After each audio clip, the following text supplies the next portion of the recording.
Panther Nation podcast. Yeah. Let's go. Yeah. Oh, cut it. Cut right.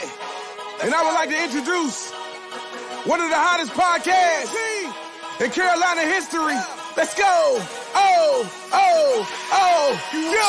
Let's chat. We got time to chop it up. Talking analytics and fantasy draft. You know what's up. Panther Nation representing, cause this is where we talk that. Talk that's so incredible. Make them rewind that talk back. Pause.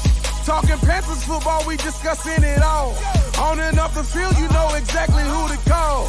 You know we the number one podcast. Competition is non-existent, you need to stop that. Pause. It's an honor to be a Panther fan, pause. At Bank of America, that is where we ball. Coming to the jungle, then you gonna feel the pause.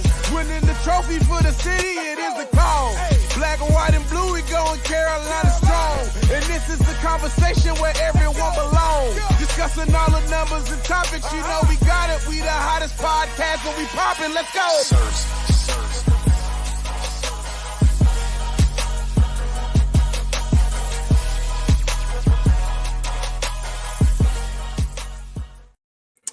Yo, what's popping with the people? I'm back again, bro. I know y'all probably tired of seeing my face. I know y'all probably tired of seeing me. I know y'all probably tired of listening to me. But it is what it is, man. It is what it is. Shout out to everybody that's waking up to see the news. They didn't quite see it last night.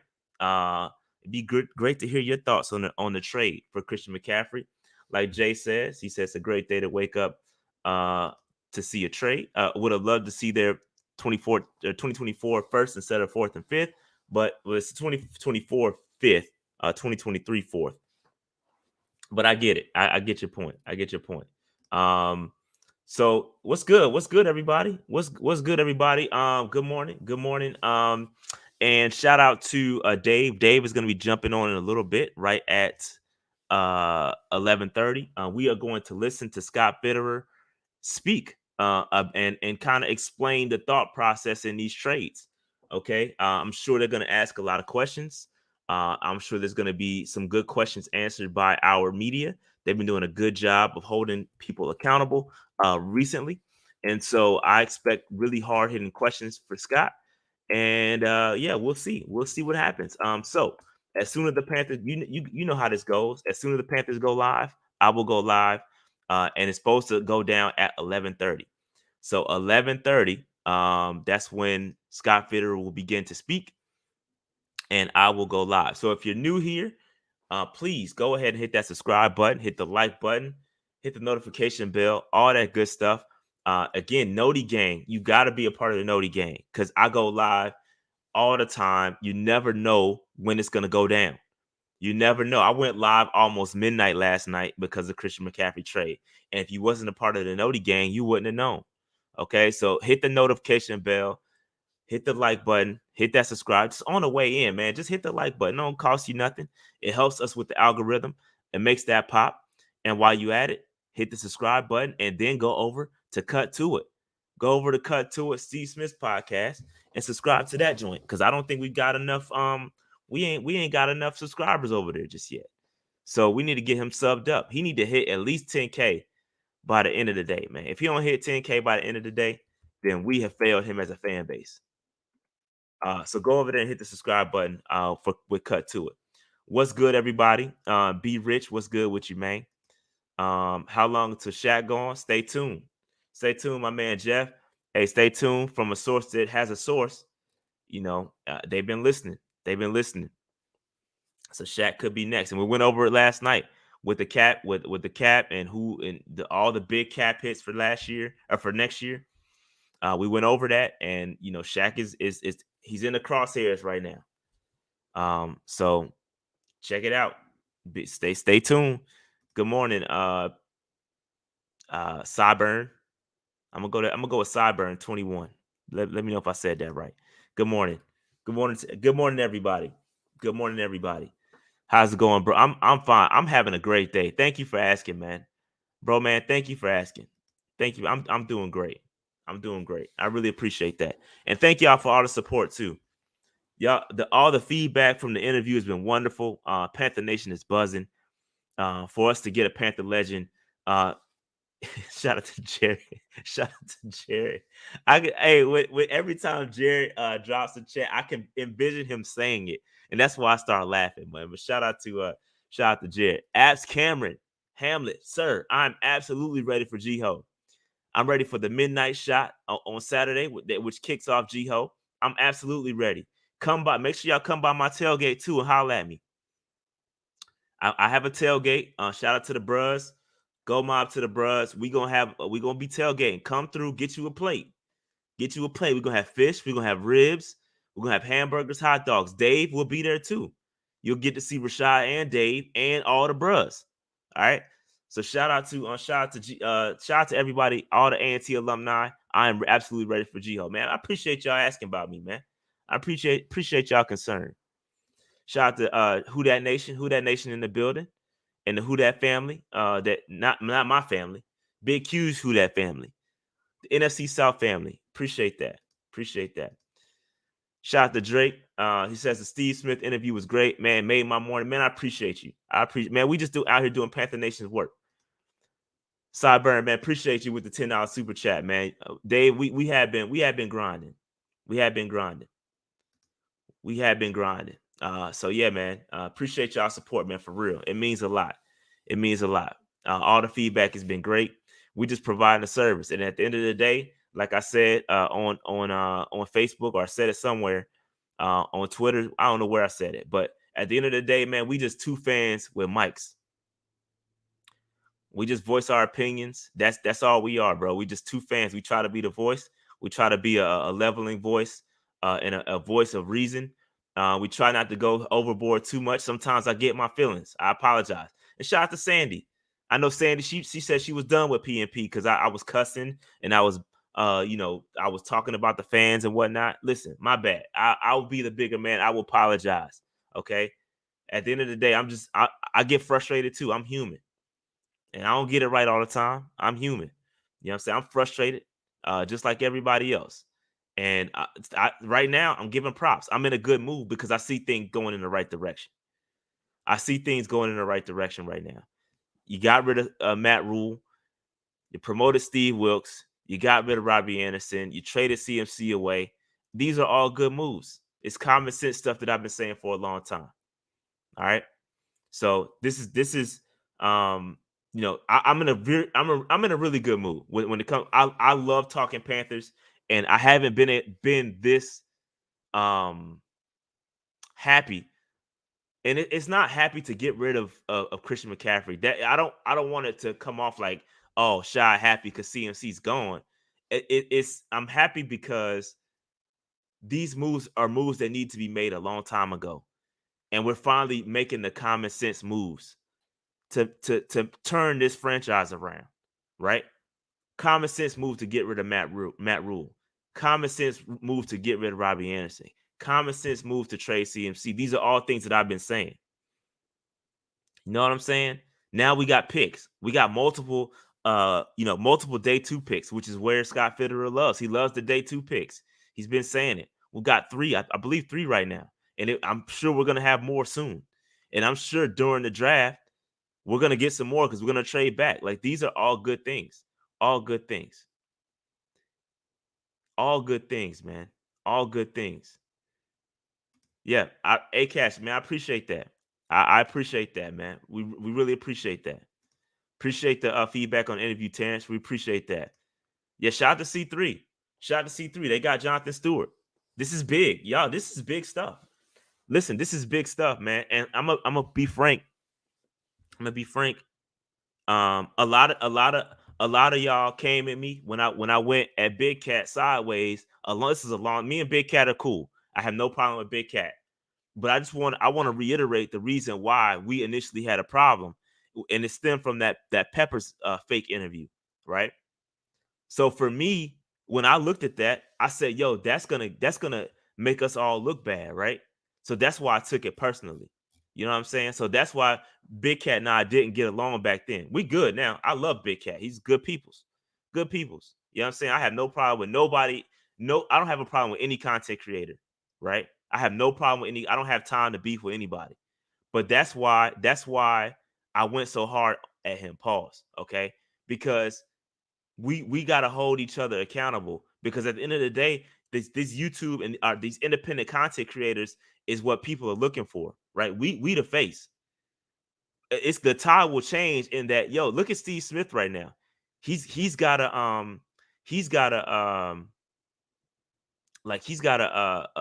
YouTube based podcast just like us. He just like us now, right? And so it's gonna be in a situation, where people are gonna want to come to our platforms, and if we wilding and we doing these things with these interviews, these fake interviews and stuff, that's a detriment to Panther Nation. You know what I'm saying? And us independent YouTubers. So that's why back in the day, again, like I said, we cool. I don't got no problem with nobody right now. That's why I went so hard at him back. And I told him that. You know what I'm saying? I feel like, yo, we all got to work together. We all got to work together. So shout out to all the YouTubers. Shout out to Pat Coltrane. Shout out to C3. Shout out to Aaron from Unnecessarily Bluntness. Shout out to Meow Mix. Shout out to Panthers Post. All of them, man. I don't got them. I don't remember them all off the top of my head, but shout out to everybody, man. Shout out to everybody that's taking the time to create these do these independent media. It takes a lot of work. All right, so I'm gonna go to the press conference. Y'all just telling me Panthers went live. I'm about to pull it up. Y'all listen to me ramble. My bad, man. My bad.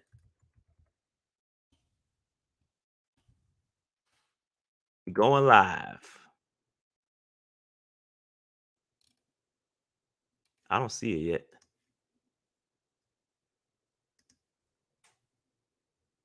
Oh, here we go. They're not live. Well, they're live, but nothing's going on right now. So bear with me. Here we go. There we go. That's the press conference. When it goes, we will go. Let me make sure let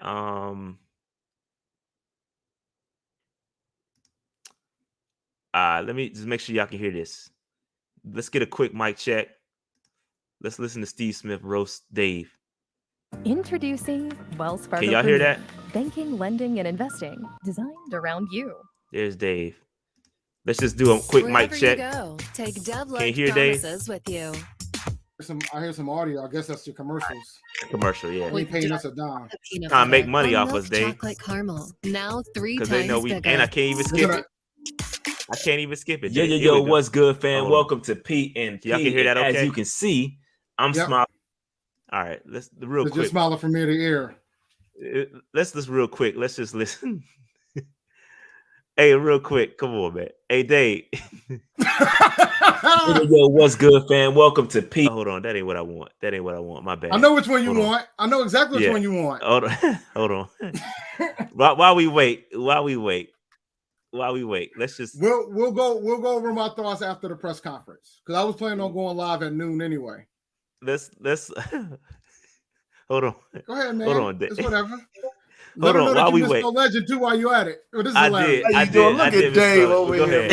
Listen, I've never been on this podcast before, but I know cotton picking well. Dave is not in the locker room, and this is not a travel day where they got luggage in the back, hitting on your right over your right shoulder. Oh man, this came in handy during the pandemic. You got to change the ambiance behind you. You know. Yeah. Normally I have the P&P behind me, but I have the shirt, so I didn't want to P&P. I like that. I like that. That's dope. So can I ask a question though? Can we point this out? Why are you in the backdrop where men change clothes, bro? Now. Pause on that, Dave. Pause. Super pause. Come on, man. Pause. Super pause, man. We gotta make a shirt, Dave. Super pause. 89 on the back. Super pause. Yo, hey, I can't tell y'all everything because we gotta save a lot of it for Panthers Confidential for our Patreon members. By the way, let's pick a date now live while we wait, man. I'll do it. We could do it tonight. Pause. I don't care, but because I gotta get I just gotta say this. Steve Smith is funny as hell, man. I'm just gonna. The man, hey, listen, the man came into the Zoom lit. He came in with the high energy and just told, he was like, hit the record button. And immediately, y'all missing some of it but he immediately started roasting Dave, which is funny, man. It was funny, man. It was funny. Hey, shout out to Steve, man. Yo, the Patreon got the Patreon got all the roasting, but yeah, man, hilarious. Yeah, Patreon got the whole thing. I edited out. I edited a lot of stuff out.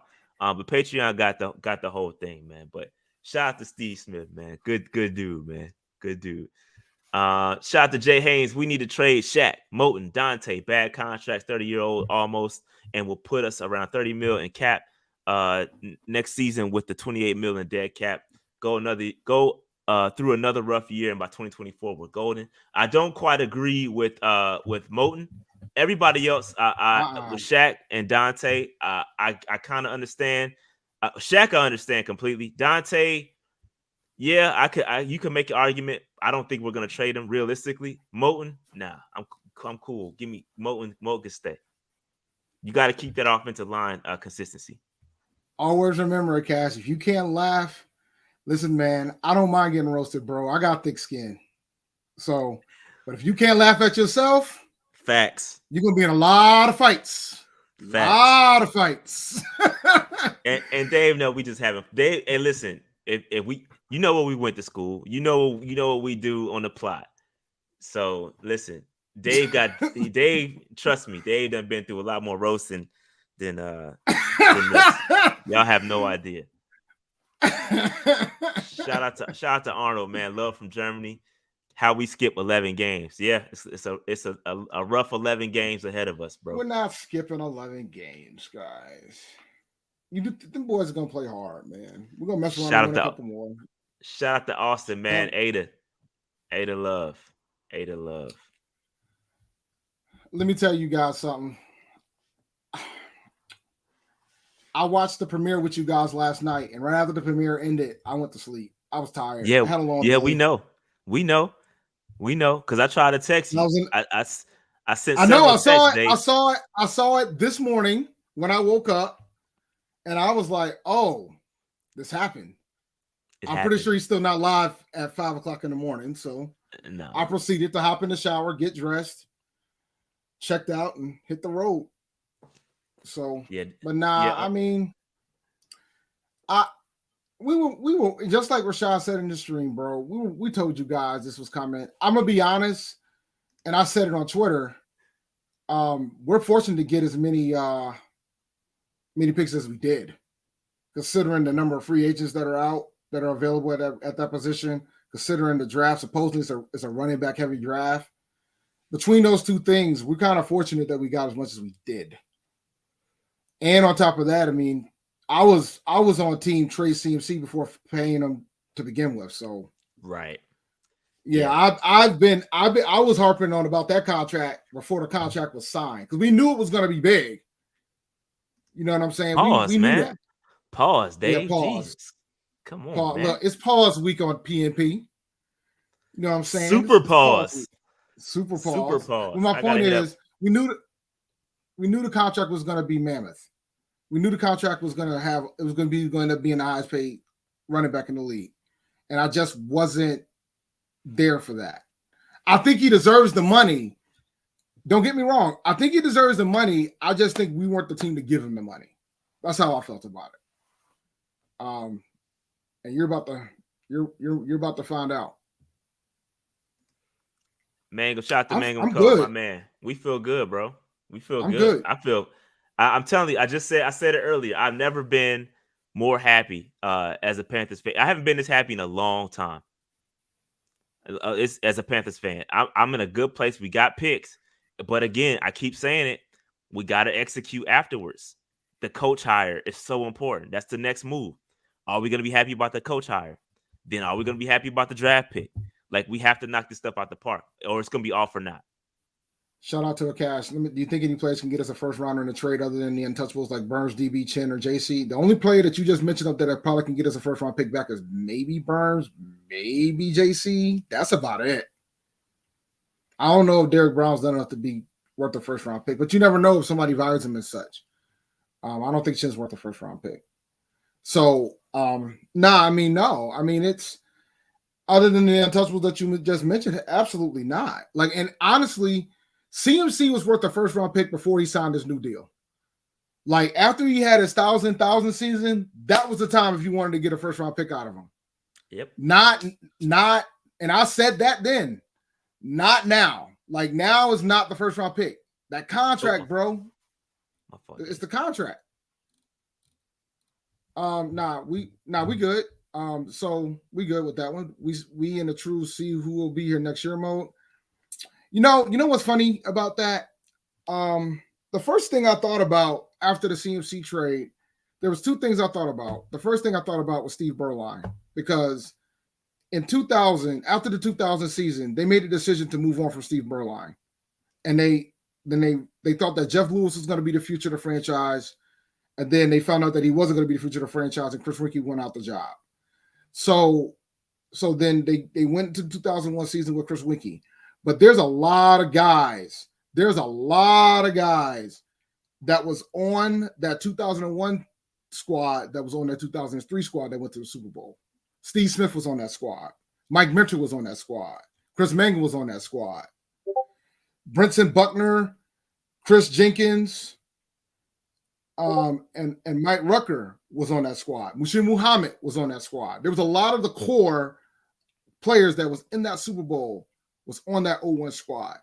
So it's just about, you just got to build the team and have some level of patience. Like this is what we should have done in 2020 instead of signing them. Instead of, like if you're gonna take the Band-Aid off, take it off. Don't call it if you're gonna do a rebuild, do a rebuild. Don't call it a retool, because that's how you get 8, 9. They played around with it. Yep. Yeah, like, and then even if you made a decision to keep CMC, and then you say, okay, we'll keep CMC, but we got Teddy now, then you gotta stick to your guns. You gotta wait a little while. You draft your quarterback in the following draft and let him sit on the bench for a year and learn. You don't trade your assets to go get another quarterback that isn't proven. Yeah, they deviated from the plan, bro, and that's all because of he who shall not be named. That's gone. That was his vision, and now you start to see a different vision put in place. You know what he was? You know what his vision was? Blind. His vision was very blind. Yeah, he was out here Stevie Wonder in this mug. Yeah, but even Stevie can drive. All right. Shout out to the game guy. Aggie Pride, first of man. all. Aggie Pride. Aggie Pride. Let me tell you something. It's G-Ho season. It is G-Ho season. Think we should use the picks to trade up? It's a possibility. It's a possibility, bro. Like, we got 2 second-round picks that can move you up. Bro. You can package it and jump back into the first. Yep. Maybe you get Will Anderson, and then maybe we go over there and land one of the quarterbacks. It's most certainly nothing is off the table at this point. I could see it happening for sure. I could see it happening. What round would you use to draft a running back in 2023? Late second round pick, or maybe the third. The San Fran pick or the third round pick. Hold on, I can't hear. My fault. It's on me. Take it, Dave. My opinion, either like, I think at the highest rate, maybe we'll take him with the second round pick or the third. All right, Fitterer's here, but I don't hear no audio.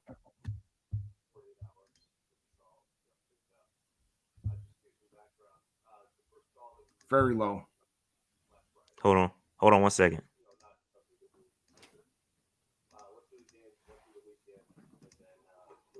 All right, like Tuesday morning. So it's been a busy, really last 4, and that's when we discussed internally as a group. Would we do this? If we do it, what's acceptable? And we kind of put a value on it. And then at that point, we worked through it. We talked to the teams. A couple of teams didn't have first-round picks. That we thought, in that area was probably the right area for Christian regarding everything. So it complicated it that there wasn't a first-round pick to be had. So we had to figure out what's the equivalent of a first-round pick if that's the case. A couple of teams did have a first-round pick. Sorry. It was never. So it was going to be a combination of something. What that was very fluid. That was really the talk over the last 48 hours.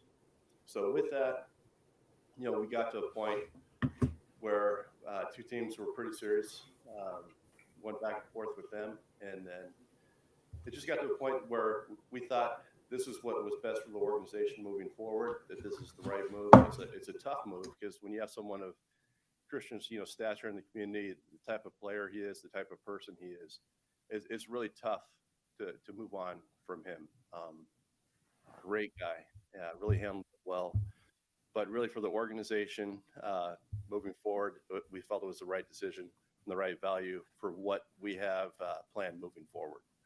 So with that, I'll open up to questions.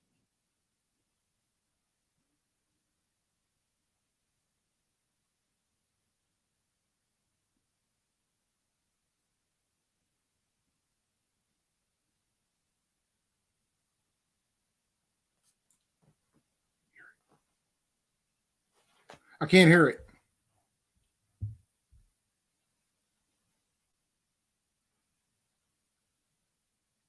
Whatever happens, the expectation of winning never changes. Those guys in the locker room fight too hard. They work too hard every day. So we owe it to them. That's our expectation as an organization, is to go out and win every game. How do you tell those guys that you're trying to win when you trade away your best player? That's the tough part. I'm not trying to tell them anything when we do that. We're doing what's best for the organization. What we would tell them is, hey, the expectations haven't changed. We're going to compete. Nothing changes about Tampa this week. So that's what we would tell them. But I'm not trying to send a message by doing this, but that's the expectation. Treating current assets for future assets, that obviously impacts the long-term future. But have you been given any clarity on your long-term future? My job's just to come in, do the job, what's best for the organization every day. I'm not worried about my job, Coach Bloke's job, anyone's job in the building. Our job is to get it right for the organization for the long term. Scott, what do you think Christian's legacy is with the Panthers? I think it's special. I think he was like I was saying earlier, he's an impactful guy. Just that he's a special guy in this community. He's an absolute warrior as a player. He's everything that you want from a makeup standpoint. It's kind of the guy we look for. That's why it's so hard to move on from a guy like him, because it's, I understand, all the factors that go into this. That was a lot of the discussion we had, is like, why do we move on from this? And why we moved on is we had to do what's best for the organization. How do we get the most value? How do we build this team with the vision that we have moving forward? So that's why we did it, but it's hard. What's your favorite on-field metric? You know what? Everybody's going to go to the games, but I think practice, just to see the way he practices every day, finishes every run. We actually had to, pull him back. He's a guy that would run, 60 yards downfield. And like he's an absolute perfectionist competitor. So it's probably more the way he approaches every day than actual game play. Scott, was there communication between you and Christian, when things started? You started to get offers last Friday through Tuesday. I did talk to Christian on Monday, after the team meeting, pulled him in, just gave him a quick update, because there's more rumors, especially about a lot of our guys for some reason, but there were more rumors out there, and there was nothing really on the table. There was the one offer. That was one that we didn't consider at the time. I told him that. I told him where it stood. I said, you're hearing a lot of noise. Here's what's real. Here's what's not real. And we just had a very honest, 5-7 minute conversation. And then after that, it picked up, like I said, on Tuesday. That's when other teams got involved and talked to his agent more than him during this time, because he was locked in on Tampa. Once he gets into game week, he doesn't want to hear about the noise. So we communicated through the agent. His agent's an awesome guy. We talked a lot over the last, 48 hours and kept him in touch where we're at. And so then I talked to Christian last night. Once we was traded, I gave him a call. As like 10:30, 10:45 at night. He's a guy who goes to bed early, but he was up, had a really good talk with him, thanked him for everything. He loves Charlotte. He's excited for the opportunity. But I'll let him really talk about what he wants to talk about, but he was very professional, and I really appreciate him. Did he tell you a couple or a handful of teams that he would prefer to go to? No, they never gave us a handful of teams. They did like the handful of teams, but he never said, I want to play here, here, and here. No. How many hard offers? Great question. Phenomenal question. Offers, and then a couple like test the water type offers where they threw their hat in the ring and it was like, no, we're not going to go there. There are a lot of just like mid-level, hey, sniffing to see where it's at, really more than anything. What are you telling teams who call about Brian Burns, Derek Brown, Shaq Thompson, DJ? Philosophically, we always listen. We have gotten calls, and we said no to all of them. I think there's certain players on this team. We like the young core of our team. We're building. This isn't a situation where we're trying to sell. We're trying to add players to this already really good young mix. Guys like Burns, guys like Brown. We'll always listen, but I want those guys here. These are guys that we win with moving forward. You said back in off season that you were trying to build this roster where you could drop a quarterback in and go in. Where do you think that is now? That hasn't changed. I think where our defense is, there's a lot of good young pieces on the defensive line. You know, adding J.C. Horn, having Chin back there, adding Woods to the group. There's a lot on defense to build with. You know, there's things we need to tighten up a little wide, third down wise. But from a personnel, I like where we're at on defense. We've rebuilt the offensive line, which is the most important thing when you're bringing in a young quarterback. We have DJ Moore. We've got some other young receivers that are developing right now. So that hasn't changed. We're still building moving forward so we can drop that quarterback in and go. Scott, last week when David Tepper talked, he said that it is important that this team going forward manages its limited resources. In your opinion, does this trade of Christian McCaffrey align with Mr. Tepper's vision, agenda, goals, and essentially what he said last week? Yeah, we've had some good talks about what we want to do, how we want to build this. Obviously, we always want to build through the draft. We'll supplement through free agency and some trades, but acquiring some picks was important to help get to the blueprint, basically, we have in place moving forward. I know you said just of the players that you wanted to keep, but are you saying that before the trade deadline, that's it, or will there possibly be additional? I mean, you never know, but I know there's players on this team that I really don't want to trade. I know this organization does not want to trade. It would have to take something astronomical, but I think moving forward, we like where we're at. We like our young players. I'm not going to go into it, but young. We're not. They're not going to go anywhere. Would you be more open to some guys a little older that wouldn't necessarily be what you described as the young core? It just comes down to the individual and what the plan is for that this year, next year, the year after. Are they in the plans, or is this a person that we can grow with and get to the Super Bowl, which is our goal? Is this the person that can help us get there? If they're not, then maybe we'll listen. If they are guys that can help us do that, they'll be here. Scott, does a move like this put more pressure on you in the front office to giving up somebody like Christian to make sure that you hit on these extra picks? Yeah, but I think we always think that way. I mean, that doesn't really change. Like, we always do the best that we can. Love the scouts that we have. Dan and Pat, Samira, all those guys are awesome. Our road scouts do a great job. We just have to make the right decisions. And this puts us in a position to be successful. Now we have to execute that. It looks like you'll have probably a top 5 pick unless things really change in 2023. So how likely do you think it is that you'll use whatever that first round draft pick is on a quarterback? I don't want to go into specifics right now. It's important that we develop the guys we have on our roster. We like some of our young guys. We just drafted Matt last year. But obviously that's a position that's, you have to have a quarterback to win this league. And so until we have that position, until that's set, we're always going to be looking. But we like some of the guys we have. We develop them, but that will be a focus as well. With the way your quarterback situation is going this year, what's the likelihood that either Baker or Sam would be back? There's still a lot of season left. We'll see how it goes. Peace out, homies. Baker's out right now with the ankle. Sam's just coming back from the ankle. There's a lot to be written still in that area. Scott, we haven't talked to you, I don't think, since Matt Rule got fired. Yeah. So I wonder your thoughts on that, how involved you were in that process. And so on. Well, I know Mr. Tepper spoke to you guys about a lot of things. So I'll let him talk about the overall picture of the organization. I can tell you my relationship with Matt Rule was great. Great friend, enjoyed every day being around him. So I have nothing but positive things to say about the person. Loved him. Didn't know him at first when I got here. It takes a while, but you learn to appreciate him. Sense of humor, his family. So nothing but great things. You have a role in picking the next coach. Yeah, I mean, with Tepper, and based on who's here, what we're doing, absolutely, I think. But Mr. Tepper will make those decisions.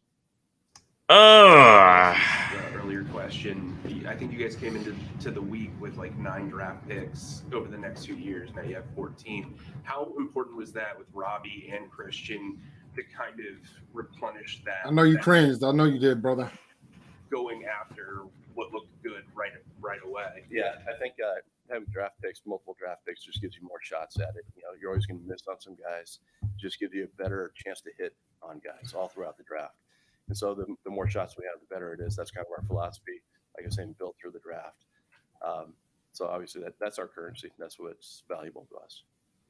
Scott, obviously this offseason, you guys made an effort to rebuild the offensive line. That's something that you can kind of tick off going forward for the next few years at least.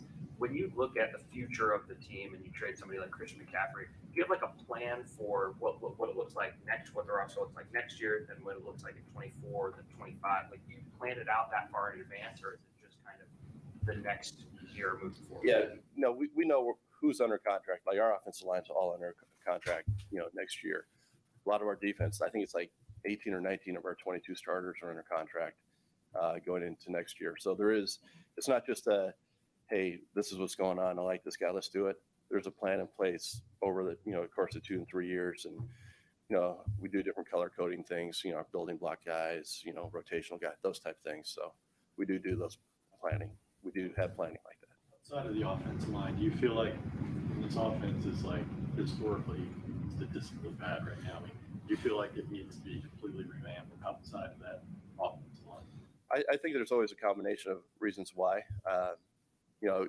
DJ Moore is one of the better receivers in the NFL. We have a good offensive line this year. I mean, you see big pockets where we can run the ball, we're moving the line of scrimmage. There's pieces there. I'm surprised kind of where we're at right now. I think there's a lot of room for improvement. It takes, offenses sometimes a year or two to get going, but you can't deny where it's at statistically. More of a philosophical question here, but a former NFL GM once said it doesn't matter where you pick them, it matters how they play.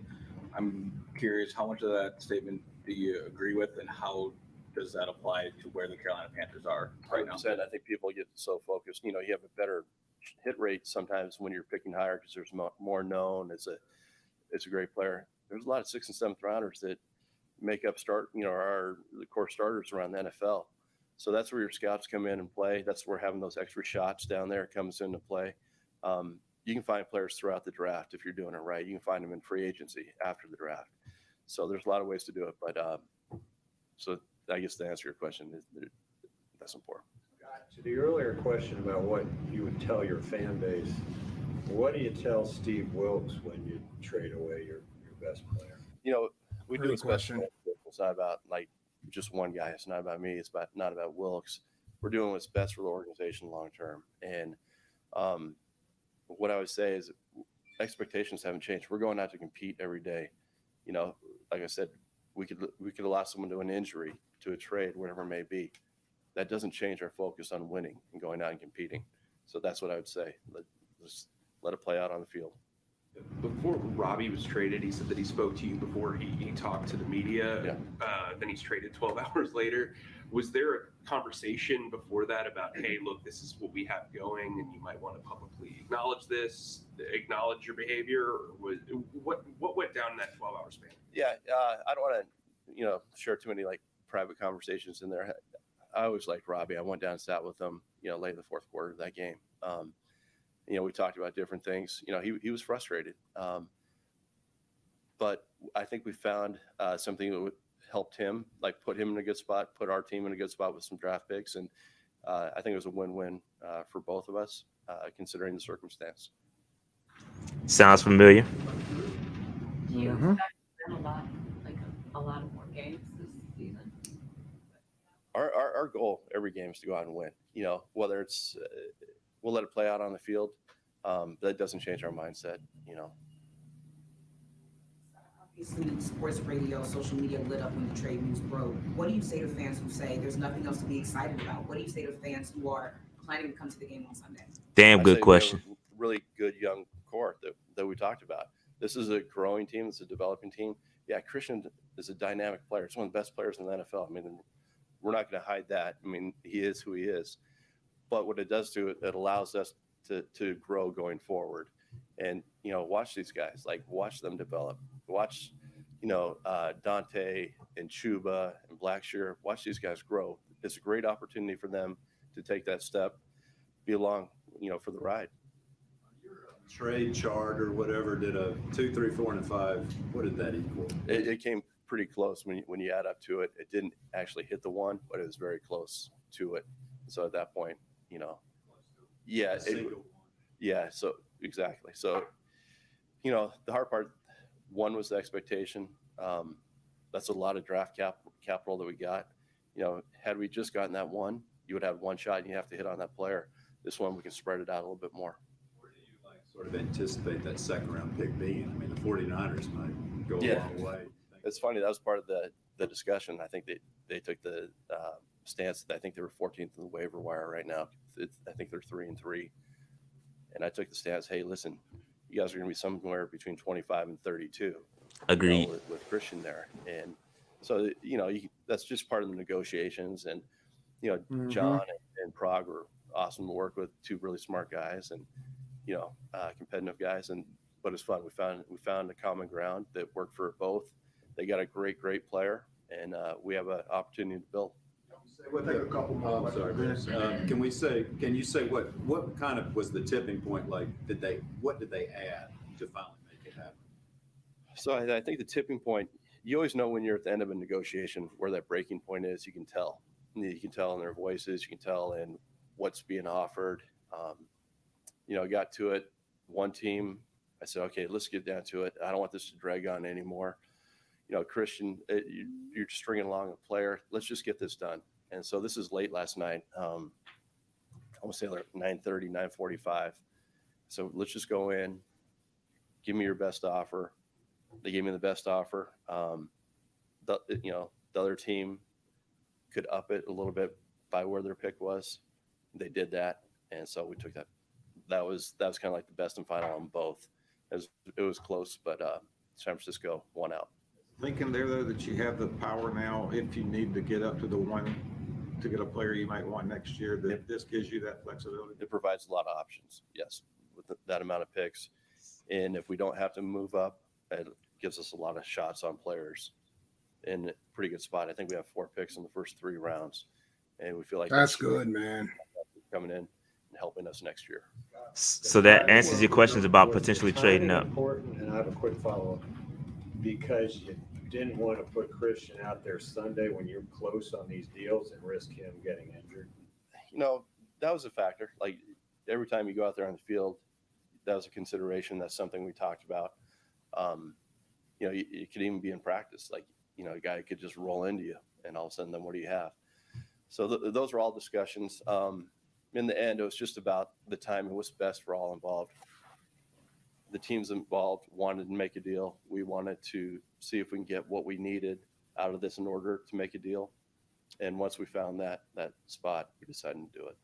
And then Dave said last week that he was going to look for better balance between giving a coach final roster say. Great question. GM. Was that a frustrating process for you, and was it hard for you to do your job with Matt having that privilege? First of all, great Matt's question. one of the easiest guys to work with. Yeah, they're very honest conversations. He only knows one way to go. So I enjoyed my relationship there. As with everything, it's about collaboration. We always talk about 53. A lot of times that matters when it comes to contracts and, just those little semantics. When it comes down to it, it's being on the same page, having the same vision, doing what's best for the organization. Thanks, All right. Scott. Thank you, guys. Appreciate it.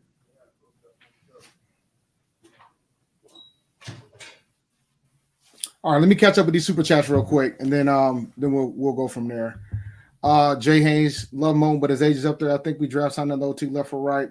Iggy could play either. He'd be 32 by the end of the time. Be good. I don't think I want to trade Moten. Not yet. Because offensive linemen can play damn near till they're 40 if they want to, and you're muted. I can't hear you. Whitworth played until he was like 40 years old. Offensive linemen can play, bro. They can play for a long time. They can play. They can play until they get close to 40. So I'm not worried about that. At Geek Pride, do you think A&T will win this Saturday? I think they can win. I think they can win next week. We'll win this Saturday. Like Robert Moore's the worst team in the Big South, but next Saturday, I think we could beat Campbell. But we'll see. Should be a good game. I'm gonna kind of feel a certain type of way when I leave after the half, but I want to get back to the tailgate. But we'll see.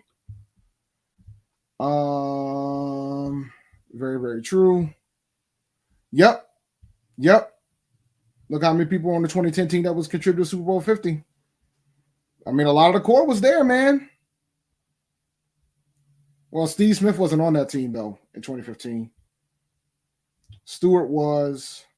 Khalil was. Gross wasn't either. Hardy was. No, Hardy wasn't either. Most of these folks weren't there. You're muted again. I can't hear you. Yeah, Hardy wasn't my fault. I keep hitting the mute button. Hardy wasn't there. He said Gross wasn't there. They contributed to yeah. There was some guys there, but not the guys you're mentioning. Not all these guys. Nah, Hardy wasn't there. Gross wasn't there. Khalil was, if I remember correctly. I think he was there. Stewart was there. Smitty was not. Smitty was already in Baltimore at that point, but he was rooting for us. I think that was the year when he tore his Achilles, if I remember correctly. I got my timeline right, but I got to remember, let me see here. Oh, saying he being sarcastic. Oh well, I think one of them was there. What's up, Shaw? What's good, Dave? If this team screws up with these picks and scores some bombs, do you think Tepper will fire them all? I would. Fitterer is going to get the hire the next coach. So, at this rate, no. Well. That ain't what he said. Let me finish the super chats. Let me finish the super chats. You're right. I agree. Let me finish the super chats. Hold on. Make sure there's no more before we go. Ready to see Scott work in the draft without rule. I am too. Thanks for the super chat, Omar. Is that it? There's more. As much as they hurt to wake up at 4 p.m. and 4 a.m. and see CMC gone, shot has been right. You can't win without win around him. You can't win around him running back. I was right too, but it's okay. You can give him all the credit. It's fine. Nobody gives me credit around here anyway. If Fit gets a good coaching hire, he'll be around the organization for a long time. Great move. I agree. If he gets the coaching job right, I could absolutely agree. And appreciate the super chat, Corey. Who's next? Yeah, I'm not watching them, so it's on you. You got all the super chats. I got it. This will be yet another half a rebuild. I'm trying to improve my cussing. I don't cuss as much as him, but fool me once, shame on you. Fool me twice, shame on me. I thought you was gonna do the fool me once, shame on you, and you can't fool me again. All right, moving on. Appreciate it, Real Rizzy. All right. Mad props to you guys for that Agent A9. Appreciate it, man. And if you guys haven't watched it yet, please, sir, go check it out and make sure you subscribe to Cut to It because that podcast is great. Steve Smith talks about the Panthers there as well. So make sure to subscribe to Cut to It. Cut to His YouTube channel. We treat Rule like the Bobcats. Oof, that's rough. Appreciate it, Sven. Ask me. Hey, get real quick, Dave. Yo, Cut to It is like I believe I want to say they're just under under 10K. I don't know how it's done. They're just under 10K. They're like 9.91.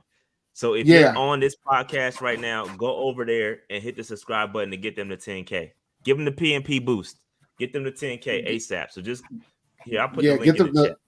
Yeah, put the link in the chat. Put the link on the pin. Let's get them to 10K, guys. That was a phenomenal interview. Y'all got to see me get joked on about the greatest wide receiver that the Panthers have ever had. So, all right. While you do that, I'm going to continue with the Tepper's bad land. Appreciate the super chat, Landon. Tepper's bad decisions led to a star running back getting traded.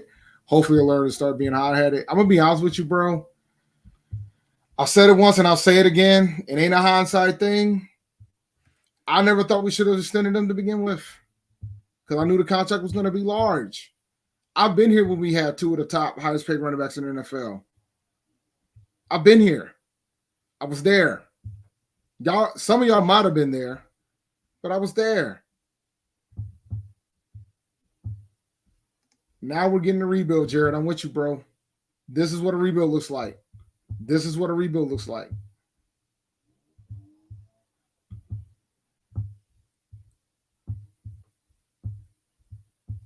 Yeah, I got to give Rashad credit to that too, though. He did a whole video on it. Yeah, I'm gonna say I'm the one that did the video, man. Don't be giving him yeah, credit for stuff but I did. No, but we both agreed that you can't be out here. But I've always been the philosopher. You can't be out here calling folks a bust. No worries. I gotta take you a can't call be out real here quick. calling folks a bust. Yeah, do your thing. Just go on mute. You can't be out here calling folks a bust when they haven't played for 3 years. Yeah, guys, if you can, please go ahead and subscribe to Cut to It. Let's get him to 10K today, man. I want to get him there. I think the PNP boost did come into play because I think he was around like 9.6, 9.7 before the interview. So keep rocking it. Let's get him up to 10K. Trade was good for both sides. We're losing with and without CMC. We can do bad all by ourselves. So since CMC was the starter, since he's been the starter without sharing the work, because in 2017 he became the starter later in the season, and he got the start. He started 10 games in 2017, but from 2018 on, he was the prime guy because they let go of Jonathan Stewart in 2017. So in 2018, he was the primary starter. He got all the work. We've won 16 games when he's been the starter since 2018. We won 1 this year. We won 3 last year. We didn't win any in 2020, and we won 5 in 2019 and 5 in 20 and 7 in 2018. So 16 games, 16 wins out of 5 seasons with him at the starter. And then the other thing is I always ask folks, go back and look at the last 10 Super Bowl champions. Look at the running backs that they had. Then go back and look at their contract.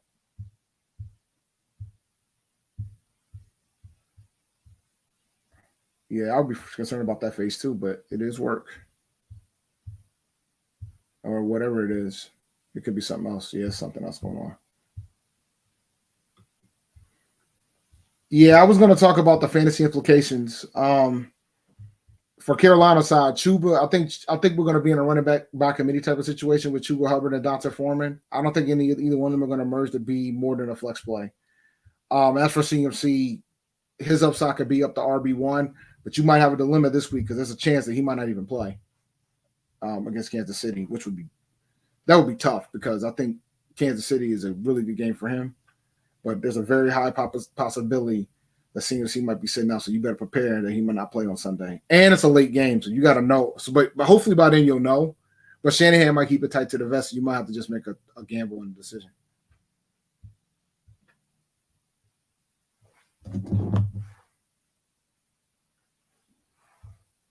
All right. Yeah, they're gonna be splitting them. There's a nuclear option that could happen in San Francisco where CMC is split with the other running backs, but I don't see that happening. Not yet, because you might have to play him on Sunday. I still we gotta figure out what Shanahan's gonna try to do, if he's gonna actually have a workhorse back or is he gonna split the work. I think Elijah Mitchell can go, though. I think you've waited too long for him. It ain't worth it. Because some folks kept Elijah Mitchell to keep him on IR, but we'll see. Steve Wilkes presser. Hold on. Let me see if I can get it up. Give me 1 second, guys.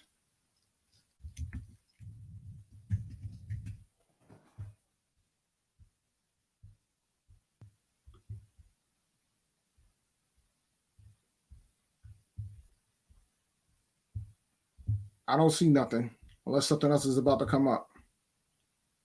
Oh, well, Wilkes might be next, probably, right? Wilkes might be next. So let me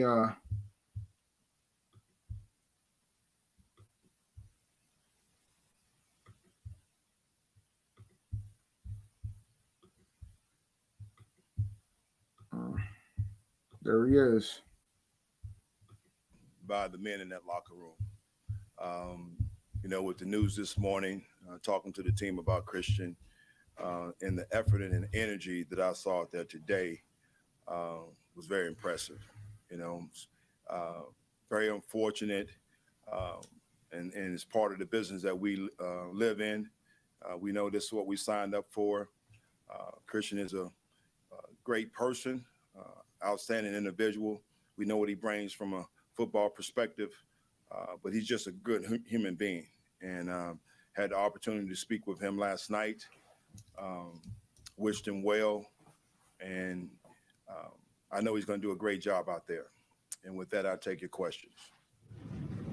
Steve, as an interim coach, do you feel like this adversely affects your chances to become a full-time head coach here? I told you guys from day one, my focus is just really, trying to win the day, each and every day. And whatever happens at the end, we'll deal with it when it comes. My focus is to make sure that those guys, the men in that locker room, are prepared and ready to play. And we've had a great week of practice, and I'm looking forward to the outcome on Sunday. Coach, the team already struggling offensively. You guys traded away 2 starters over the last 5 days. There's rumors and whispers that the team may be tanking. What is the message that you conveyed to the locker room as far as what this looks like and whether they feel like this could be a lost season and like this being sacrificed for future success? Well, I think the first thing you have to understand is that we as professionals, we take a lot of pride in what we do, coaches and players. And there's no such thing as tanking when it comes to myself, nor the men in that locker room. Yes, we have been struggling a little bit in the past with our offense. It's an opportunity for other guys to be able to step up and make some things happen. I'm excited about the guys we have in that running backs room, and I think those guys will step up accordingly and be able to take the workload. My message to those guys is that don't allow the outside noise determine our outcome, and let's create our own narrative and come to work each and every day locked in the focus and rely and trust in one another. Steve, as Good question, you guys are Marcino. struggling, I would imagine you're relying on the captains and the leaders of this team to take ownership. When you lose a guy like Christian who is in that role, how do you fill that void? Well, I think, again, as you just mentioned, D-Jack, Burns, when you look at Shaq, those guys have really stepped up and taken a role. And as I said before, practice today was outstanding. I thought the leadership was there. We were vocal. We got things done accordingly. And, once again, I didn't think we missed a beat. Christian, just such a big part of the offense and the game plan last week and many weeks. How do you adjust to that on such short notice? Well, just other guys. Christian was a jack of all trades. You can, run him in between the tackles, outside, put him on the in the slot position. But Blackshear, I think he does a great job, in those roles as well. Foreman, downhill runner, change of pace right there with Chuba. So I think we're going to be great. How do you plan to split the workload in the backfield with Christian up on? Do you have a starter? Is it going to be kind of a by committee type of thing? It's going to be by committee. We're going to figure out exactly which guy's hot, and I think it's always a good change-up for us. Yeah, as it should have been. Off and on in recent years, where do you think McCaffrey ranks in the great pantheon of great Panthers that you've had? I tell you guys this all the time. I'm not in comparisons. McCaffrey is an outstanding player. I was here, as you mentioned before, when we drafted him, and just his work ethic and what he brings and his day-to-day operation. And he is a pro's pro. So he's definitely going to be truly missed by, us and the fans, and he will probably be considered one of the greatest. Do you have a story that really exemplifies the type of player that he was? I think it's just his tenacity, just to always want to practice and never really want to come out of the game. Jim Skipper was a running back coach when he first got here.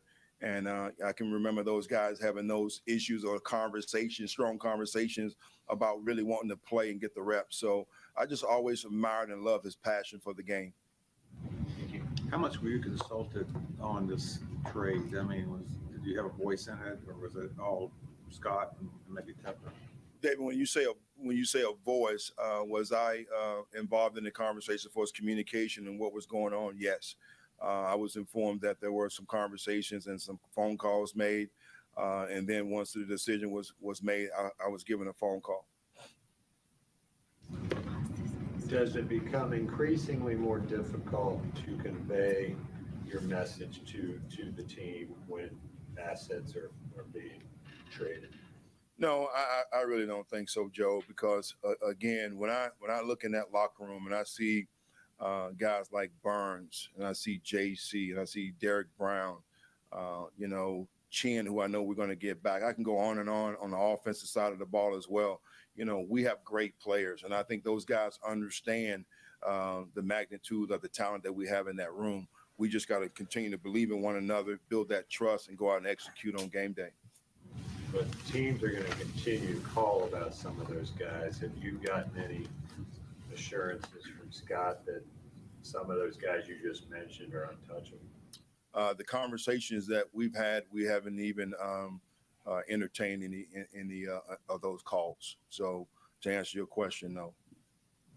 Steve, did you, I guess a lot of guys knew when they came in by this morning, so did you address the team in a full meeting? Is that what you're speaking about? Yes, we did. We addressed the team in a full meeting. I changed some things around because I wanted them to hear my voice first. So we talked about that. When Christian and I talked last night, he wanted to have the opportunity to say goodbye to his teammates. He texted me this morning and said he had an early flight out. He couldn't, but I expressed his, he was so grateful and thankful for his teammates. I wanted those guys to understand how we felt about Christian. And then most importantly, we got to move forward. There's an opportunity in that room and someone needs to step up, leadership wise. We already mentioned about certain guys, really taking that role. So, again, I can't go back and continue to talk about how practice was, with the circumstances. I thought guys overcame and went out there and got some work done today. I know Elfline is mispracticed and Taylor is questionable. What's your feeling on whether he's going to be able to go on Sunday, and what would your plan be if he's not? Pat's probably going to be out, Moten is going to be fine. We spoke as we were having the warm-up. He told me he was going to be good. I just wanted to really give him a day to allow that, to calm down, tendonitis. So he's going to be fine on game day. Steve, when you step on the field on Sunday, it will be one of less than 5 occurrences this season where 2 black head coaches face off.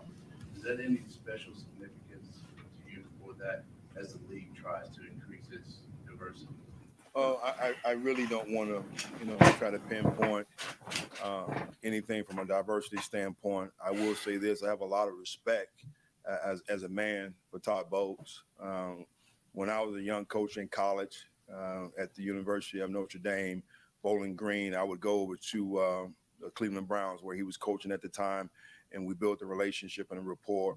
And when I got my first opportunity to go to the league, he was one of the guys that I called, and I said, what do I do? I've never been at this level before. And the greatest advice that he gave me, he said, just be yourself. Just be yourself. So a lot of respect for him, and it's just who he is as a person, nothing to do with his color. Did anything change during the week with your approach at quarterback? Or is it still going to be PJ followed by, or necessary, Jacob? Yes, nothing has changed there. Status quo. I thought those guys worked well this week. I'm talking about Darnold as well as Bake. He did a tremendous job, but I just really wanted to continue to see those guys progress a little bit, and then we'll get back to monitoring those guys next week. Will either Baker or Sam be active as a Not this week, no, sir.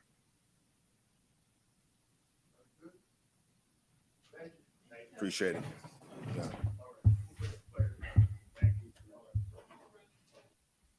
All right. So what I'll do, I'll mute the screen audio for now. Actually, I ain't even got to do that. I can just remove it. So yeah, man. So it sounds like, all right. Notice what he said. He was given the heads up, and then he was told when the decision was made, and that was it. And that's the way it's supposed to work when you're a head coach. Yeah. somebody said something about he was there to get a 3rd round pick. No, he was already within the organization. Even if we hired him full time, we wouldn't get a draft pick. We have to take a player. We have to take a coach and that coach gets promoted from another organization. So, for example, No, it's the opposite way. Somebody has to take one from us. Someone has to take one from us. Sorry about that. So, for example, and we didn't talk. I was going to talk about this today. The San Francisco 49ers got 3 additional 3rd round picks because they had 3 minority coaches that got promoted last year. So they got 3 3rd round picks. I thought they had 6. I thought they got. It might have been 6. Is it 2 per? I could be wrong. I think it's. I don't remember. I don't. It might be 2 per. Let me check. I think it's 2 per. Now. I think it's 2 per. I could be wrong on that, or they already had. I think they already had them due to something else. I can't remember. Let me look. Let me see.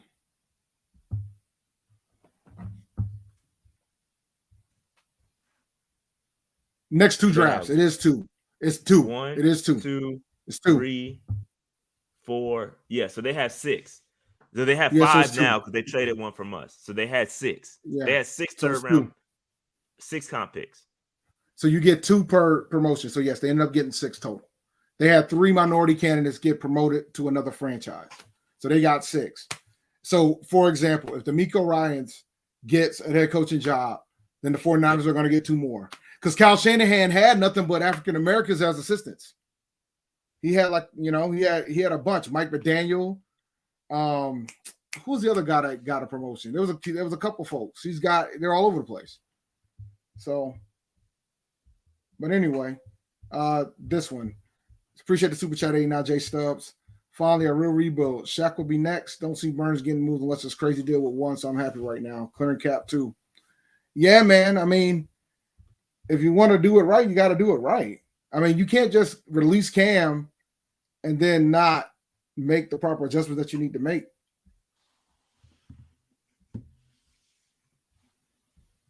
Let's see here.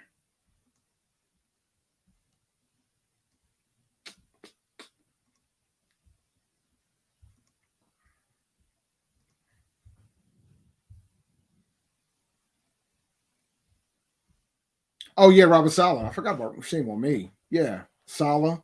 Saleh was 1, and then Mike McDaniel was the 2nd.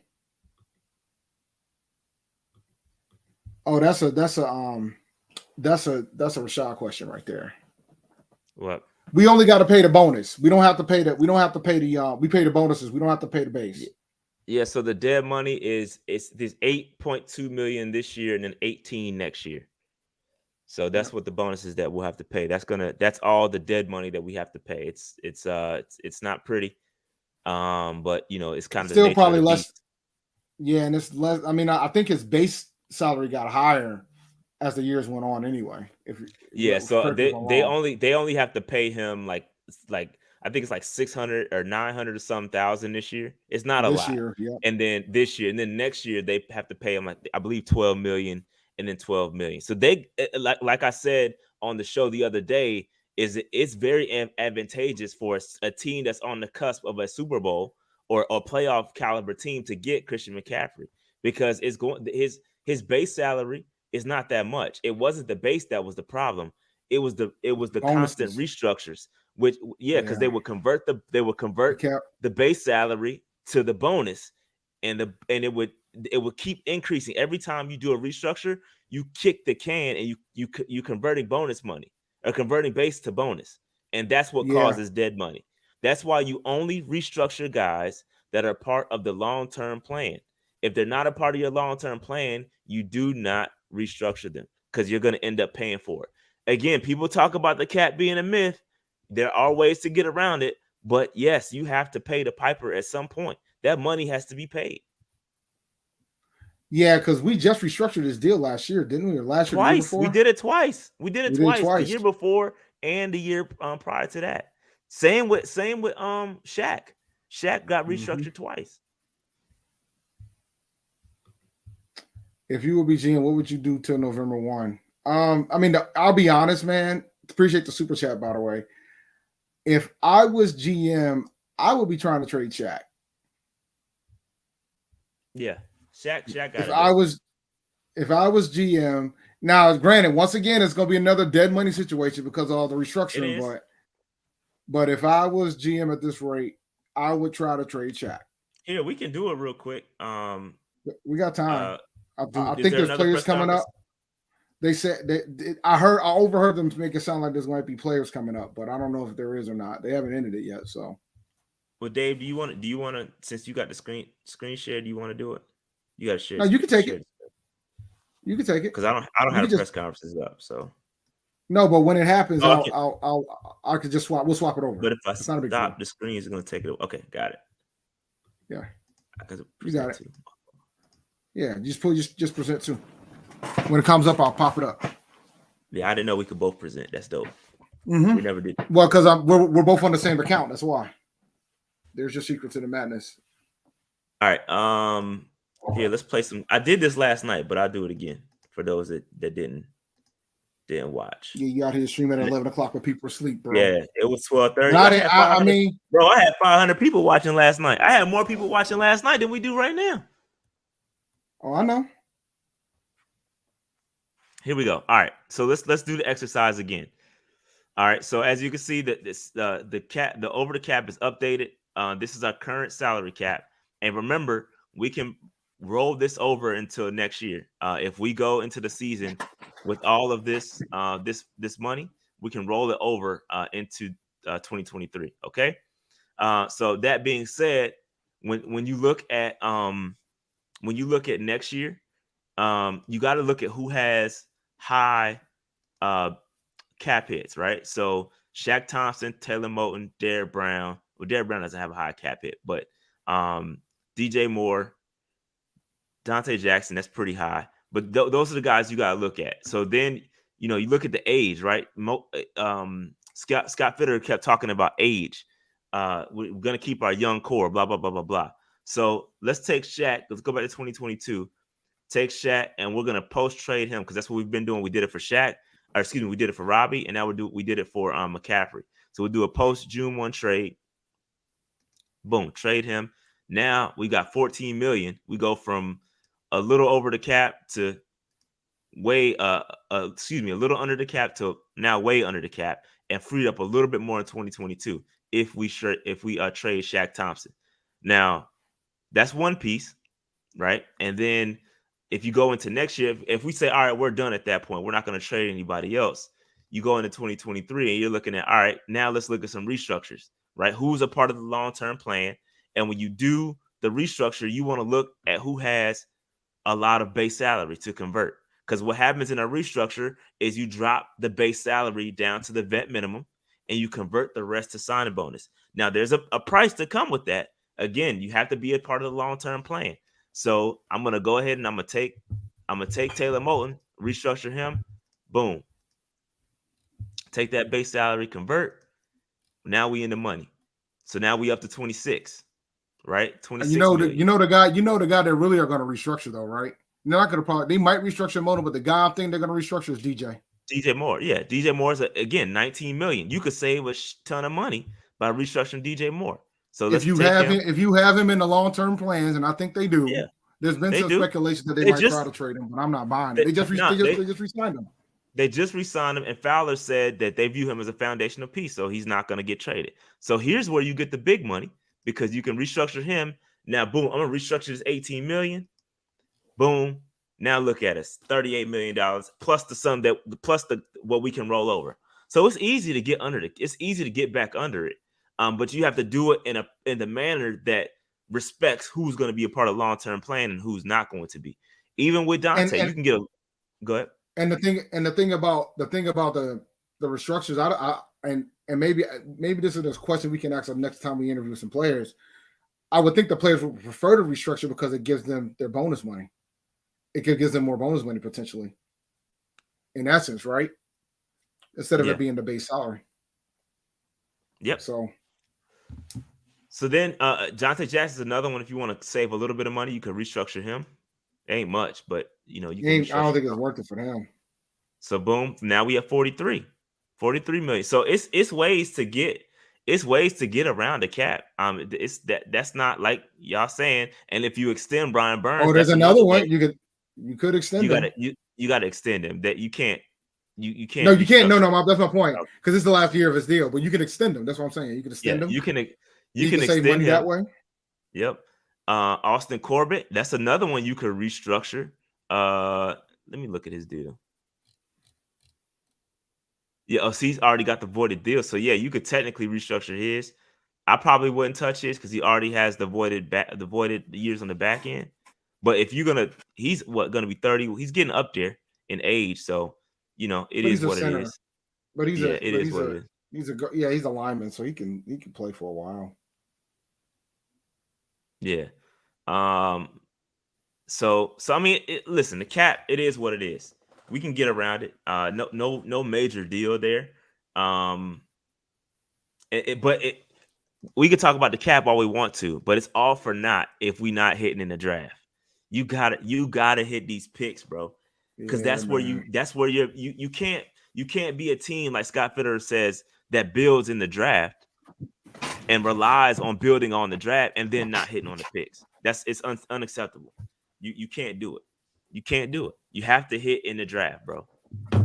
So, it is what it is. I think, like I said, we heading in the right direction. And I ain't mad. Listen, we're gonna struggle through the rest of these 11 games. It's gonna be a tough watch at times. We're gonna be mad, and we're gonna complain, and we're gonna cuss, and we're gonna scream, but it's all good. I think Panthers culture, my man JJ from Panthers culture said, you have to look at the overall plan. And this is stuff that we've been saying for years, bro. We've been saying this stuff for years. It's all common sense stuff that they're now doing. And you have to embrace it. If the tank is what you want, and half of y'all wanted it, half of y'all in the chat right now wanted to tank. This is They don't know what a real tank looks like. They don't know what tank means, man. That's the thing. Like, people say they want a tank, but they don't understand what that entails. Because and like somebody said in the chat earlier, organizations don't use the term tank. I mean, it's ultimately a rebuild, right? Yeah. But if you want to rebuild, you got to do it the right way. Because I've never thought that these players are out here trying to go out here to lose. That's not the intention. These players are going to they're going to bust their behind and try to win every single day they can. They're going to play hard, man. They're going to play hard to try to win these games, and they should, because you know why they got to play hard? Because that's film. They want to be able to be in the league after this season. So yeah, they're going to play hard. And there's probably a lot of players on this team that will still be in the league when the season ends. So from that standpoint, I think that's what they're gonna do. They're gonna play hard. But I think we've covered. I know you went over in an hour to talk about how things went, but I think we've covered the gauntlet with regards to how I feel about the trade. I think, like I said earlier, I think we got more than I thought we would get. I know folks really thought that it was worth a first round pick, but not in that instance. That's a great point, Dave. That's a great point that you bring up. It really shows how we as an organization overvalue the running back position. We historically. No. Hold on. You're right. No, you're right. But it shows how out of touch we are as Panther fans. We're like, we as Panthers fans, we look at the running back position and we're like, yo, we got to have a running back because Christian McCaffrey is blah, blah, blah. Nobody can do what Christian McCaffrey does. But at the same time, look across the league, bro. Look at what we just got back for C-Mac, for the one of the best running backs in the league. Like, one of the best wide receiver in the league is going to demand more than what we just got back for Christian McCaffrey, because they're more valuable. The way I put it is this, bro. In the 90s, having a running back was one of the most important things to have. In the 2020s, having a wide receiver one is one of the most important things to have. It's changed. It's a different league. You always had to have a quarterback. Let me be clear. But when you talk about the next skill position, it's not the running back anymore like it used to be. When you had Emmett and Barry and a bunch of other great running backs that took the load of the work. It's not like that anymore. You got to have a wide receiver one. You have to. In this league, you have to. You can find a running back anywhere. Anywhere. You can replace it, I'm bro. gonna put, It's replaceable. I'm gonna pull up the data to prove a point in a minute. But I'm gonna answer this question. Appreciate the super chat. As an owner of GM, do you want your team to win 2 to 3 games this season? Or you rather want no, I want my team 2 to 3 games. Look, man, I'm not gonna tell my team to just win, not to win any games. They need to fight. They need to fight their behinds off. I want to see some more wins this year. Let me jump in, Dave. On that note, look at the guys that are going to be asked to do work. These guys are being evaluated to be kept on a team or not, bro. You think they're just going to give up? Like we've had players that discuss this. They're not going to give up. These guys like Terrace Marshall, like Chuba, like all these guys are getting evaluated. They're not Shy Smith. These guys are going to be playing their tails off for the next team. Because they may or may not be Panthers. But everybody's evaluated, right? This is evaluation mode. Everybody's getting evaluated. Nobody is going to just say, oh, I'm going to suck. Because, their literal jobs are on the line, bro. Their jobs are on the line. They have to fight. You are being evaluated, bro. Everybody is. Whether it's Brian Burns, whether it's Jeremy Chin, J.C. Horn, Shy Smith, P.J. Walker, even like Baker Mayfield and Sam Darnold. These guys are fighting for their next job. Even if they're not going to be a part of the long-term plan for the organization, they gotta fight. They gotta put up tape. They're not just fighting for us. They're also fighting for themselves and their career. They're fighting for not just the Panthers, but for the other 31 teams in the league. Because if their contract's up this year, they want to be able to get picked up. Depending on who the new head coach is going to be, that's going to be dependent as well. But appreciate the super chat. If we do end up with the first pick, do y'all think we're definitely going to go quarterback? For sure. That's new that. Coach, Unless Steve Wilkes becomes the head coach permanently, I think that's the only scenario I can see them going a different direction other than quarterback if we end up with the number 1 overall pick. That's just my opinion. But even then, I think Wilkes will probably take a quarterback too. Can't rebuild and mill and yeah, you can. That ain't true. Yeah, you can. Yeah, you can. Absolutely, you can. CMC gets a legit chance at a ring. Nothing but love. That's true, man. Appreciate the super chat. He does get a legitimate shot at a ring. Going to a playoff. We just got to come up with a new terminology, man. Shout out to Faye and now 26 for the super chat though. 2-6. That's 2-6. You address him right, Dave. You address Fayetteville right. That's Vietnam 2-6 to you, sir. 2-6. Y'all have that's what I do. 2-6. That's so the thing. Drake has 2-6, the 6, bro. Oh, I didn't realize that. I didn't see. I'm Come not on, from Vietnam. come on, Dave. Do better. All right. Next up, we got another player up. Up. Foreman coming up. Deontay, how shocked were you, I guess, He by looked the pissed. trade of Christian, and just what were your initial thoughts when you heard about it? I mean, it's business, It's been, I guess, circulating for weeks now. So you just, it's tough for him, I'm sure, But his business is part of the game.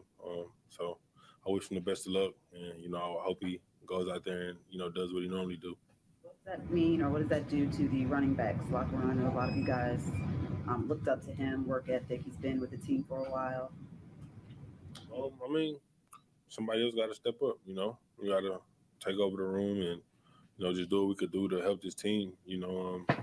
Still got a long season, still got plenty of games to play. So, we can't just focus on that. We got to focus on the next game and, just what we could do to get better and find a way to improve. What type of message do you feel it sends when the front office trades its best player? Like I said, it's business, I'm not in the front office. I don't know what goes into all of that. I don't know what they, what was behind all that. But I just know that, we signed up for this business and, at any moment, we could be here and then we could be somewhere else the next day. So you just never know with this. So you just got to come in each and every day, focus, and just do what you can to, be the best you can be when your number's called. But is there a sense that you guys, if this says, hey, we've given up on the season?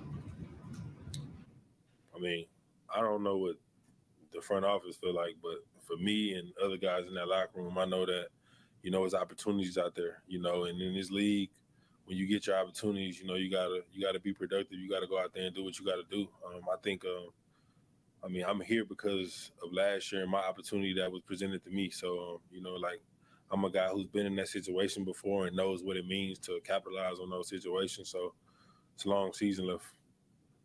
About that, Deontay, two different circumstances, but do you see similarities, and will what you went through last year be beneficial for you in this spot? Like, what do you mean?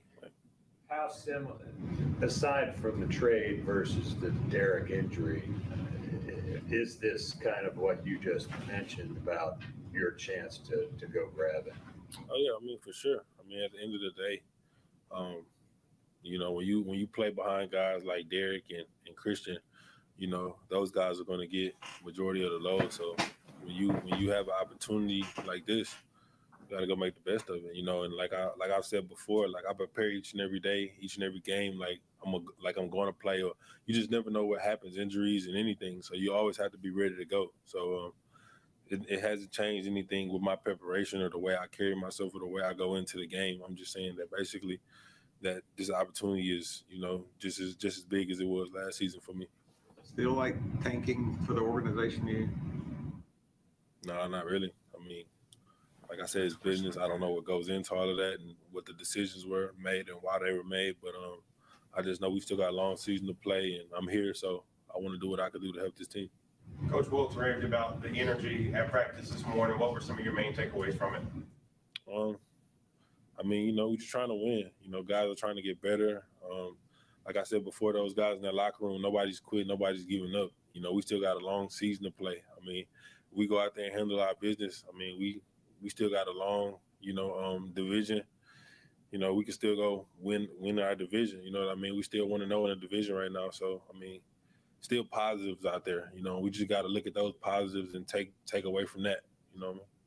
Have you been told whether you'll start?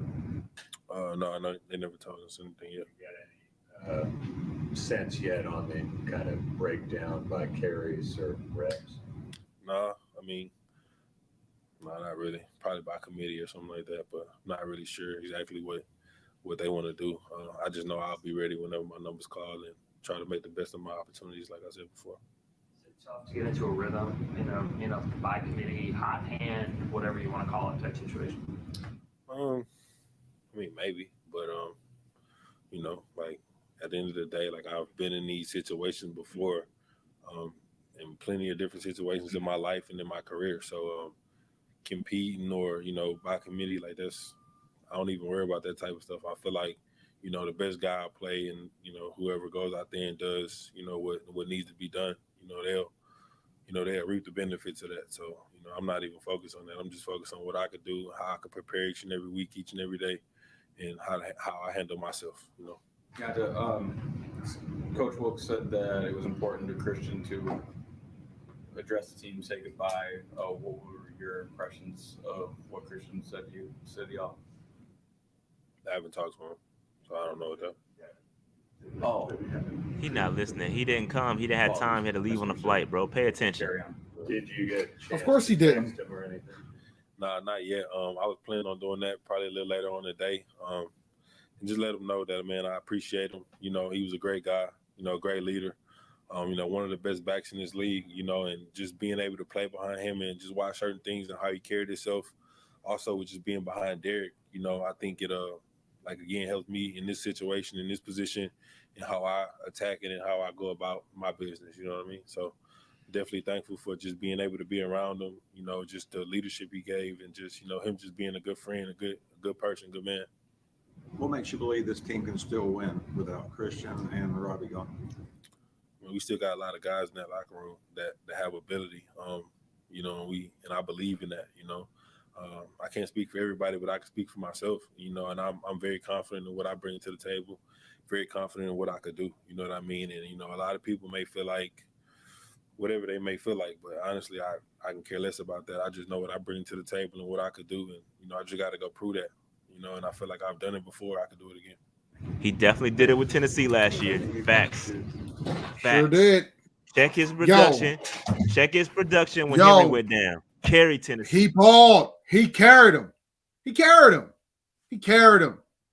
So he can do it. But it goes back to that discussion point. And I know folks were wondering about fantasy. There's speculation that's going both ways whether or not CMC is going to play for San Fran this weekend. Some saying he's going to get a package. Some saying they don't know whether or not they're going to sneak him in or not. So you need to prepare for an alternate plan for CMC. As for the running backs for us, it's going to be a committee, but I think Foreman's going to get an opportunity to take it over. I really do. But that being just look at this player. This player's up. Oh, our savior. Come on, Dave. The savior's here. Yeah, Christian McCaffrey.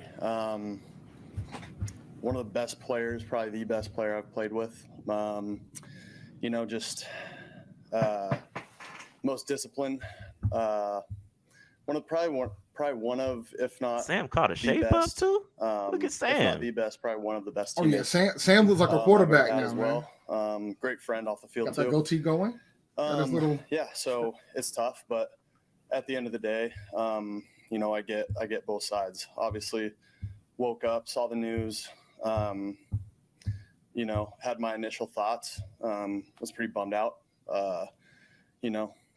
but at the end of the day, it's part of the business, and that's just kind of, it is what it is. And he's going to go out there and I'm sure do a great job and have the effect in San Francisco that he had here in Charlotte, and which was incredible.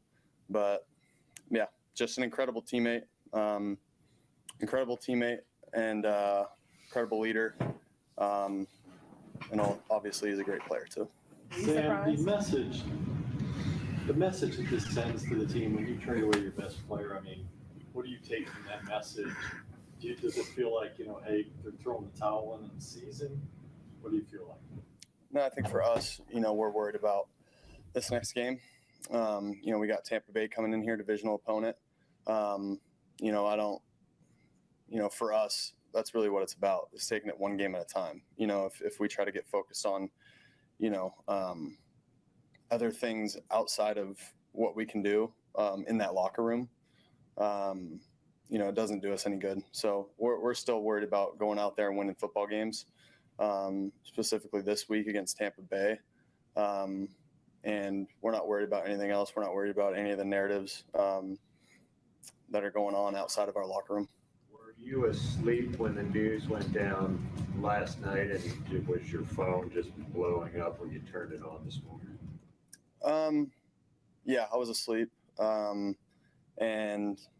saw the news this morning. So yeah, had some people text me, reach out, but yeah, I think my initial thoughts, what I said at the beginning of this interview, I think that those hold true. Those thoughts. Did you get a chance to talk to Christian? Yeah. What was your message to him? I'll probably keep most of it between us, but for the most part, I just said, gonna miss you, gonna miss you, man. But obviously, good luck out there, and do what you do best. Go play football and play it at a high level. Sam, I have two questions. First one is, were you surprised? And the second question is, how are you feeling, like, physically? Yeah. For me, I was a little surprised, to be honest, just my initial thoughts. But, at the end of the day, our record is what it is. And, whatever moves, the front office wants to make at this point in the season, obviously they're going to make and make it for the better of this team and this organization. And we have full faith in that locker room.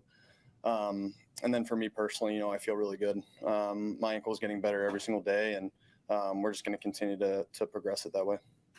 Sam, you only played with Christian for 2 years here, but obviously you speak to y'all's relationship. What do you think his legacy is going to be here in Carolina, given all that he gave to the franchise? Yeah. Again, like you said, we played for a year, but I think we only played with each other for 3 games. And it was the first 3 games of last year. And, one of probably my favorite player to go out there and suit up with, man. I mean, just his ability to, go out there and, even if there was some exotic blitz and they brought a couple guys, I knew the O-line was going to slide to this guy. I knew Christian had the back, or had a corner blitz, whatever they wanted to bring. Nothing was ever going to confuse him at the line of scrimmage, or, even in his routes, he was so definitive. He's so definitive with his routes and then his decision making when we give him those choice routes. So it was just fun to go out there and play, and knew that, he was going to do his job every single play and give it his all. I think that's what we're going to miss most about him here. I think off the field, kind of speaks for itself, man, just the kind of guy he is. Stand-up guy, about all the right things, a leader, funny as hell. One of the funnier guys I've ever met in my life. Obviously this city, this team's going to miss him. But his legacy, I think, is going to live on, the way that, he led and the way that, he made his mark on this city. And, I'm not sure if words really do it justice, but, I think he's going to do great things over there in San Fran, and I'm sure he's going to do the same thing he did here. Unless the Panthers play the 49ers in the playoffs, is there a part of you that would enjoy or love to see Christian compete for an NFC championship or a Super Bowl and play on that level? Yeah, absolutely. I want, like I said, the most dedicated, the most, he was all about football and all about keeping his body right. He dealt with a lot of things in the past with injuries, and obviously he knew that. And I think he did just about everything he could, literally everything he could, 24 hours a day, 7 days a week, to be able to make sure that he was ready to go and play football. And, to see that, for him this season to finally, feel really good and healthy. I'm excited, to see what he can do out there, to be quite honest. And, if he does get a chance to compete, in the playoffs, I'd be very happy, if we, match up with him. That'd be super fun, but yeah, I'd be super, super happy to see him compete, at a very, very high level. One for Sam. Thank you, Sam. Thanks, Sam.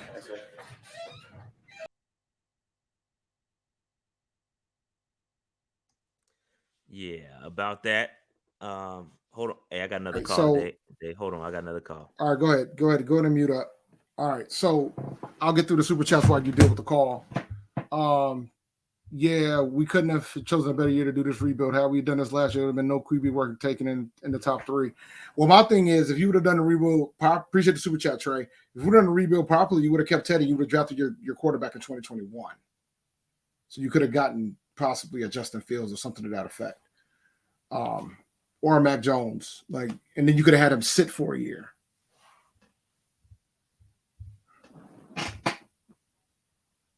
All right, looks like it's over. Hold on a second. All right, we're good. Thank God that you guys are the only ones that can hear that. Oh, wait a minute. That's why. Okay. So yeah, pressure's over. I agree with you, but the rebuild needs to happen now, and I appreciate you using the term rebuild. Baker, you see how hard he was trying to get back? Yeah, absolutely, because he knew. Appreciate the super chat, Mangum. They got 4 more years before I stop. The Carolina Knicks. Nah, I don't think we're Knicks status yet. Let's see. Any more? I'm not going to say all the names. I don't want you to be offended, but DJ, appreciate the super chat, though. DJ is going to ask for a trade at the end of the season. I don't think so. To sign a deal that he signed, I don't see him asking for a trade. if he didn't ask for one now, considering what's been going on with the position, then I think he's going to be fine. He got his money. Let's see here. Yeah, we need a counter. Appreciate the super chats. No, man. Austin. Any more? All right, I'm back. Yo, that's hilarious.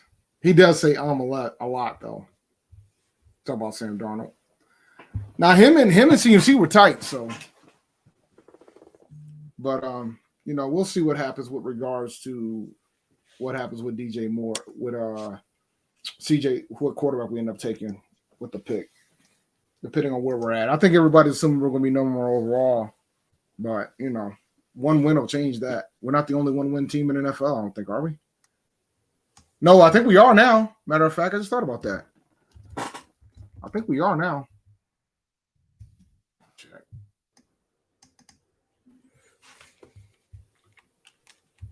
Oh, no, we're not. The Raiders are too. And Detroit. So. Yeah, man. Oh, man. I need to go to the gym, man. I'm tired. I need to go to the gym, too. I had to do carpool line this morning with my daughter's school. Look at you serving the community. I should probably go. Always. And I got to do that, too. I got to go vote. I'm going to do it. I might as well do it today. It doesn't make any sense not to do it today. Take the picture. With your sticker. Oh, take a picture with my sticker? Oh, yeah, that's not a problem. Easy money. Yeah, I got to double check. I think early voting started this week. I got to check. Let me see. Started for us. We Rhode Island, man. We different. I think y'all started today, right? Or was it yesterday? When did y'all start? Yes, yesterday. Yeah, let me see.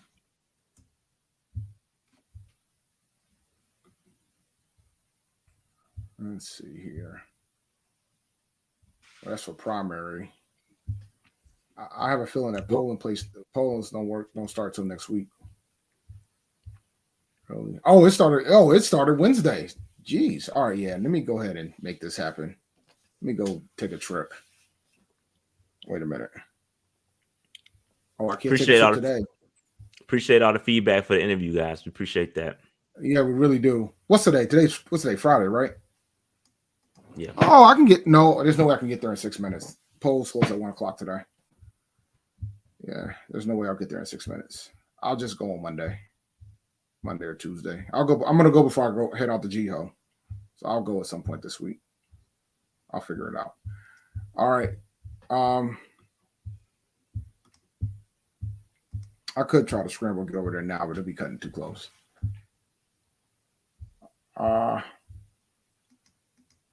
Let's see. Oh, you probably put that one up. Oh, I'm not putting that together. All right.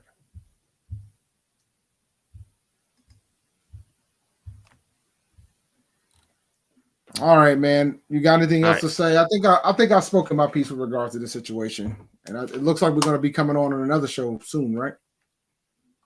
Most likely. Yeah. I don't know. We'll see.